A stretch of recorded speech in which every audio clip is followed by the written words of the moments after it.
डांगुर्णी येथील ग्रामसेवकाने सरपंचाची परस्पर बनावट स्वाक्षरी केल्याचा प्रकार सरपंचांनी उघडकीस आणला होता। या प्रकरणाची प्रसार माध्यमांनी सरपंच महिलेची प्रतिक्रिया घेत बातम्या देखील प्रसारित केल्या होत्या।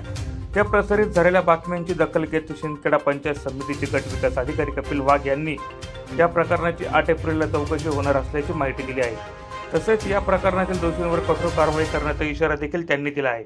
8 एप्रिलला होणाऱ्या चौकशीकडे सरपंचांसह डांगुर्णीतील ग्रामस्थांचे लक्ष लागून आहे। गेल्या 3 वर्षांपासून सरपंच महिलेच्या आरोपावर ग्रामसेवकांनी किती वेळा व कोणत्या ठिकाणी बनावट स्वाक्षऱ्या केल्या याची देखील चौकशी होऊन या प्रकरणाचं दूध का दूध पाणी का पाणी करण्याची मागणी जोर धरू लागली आहे।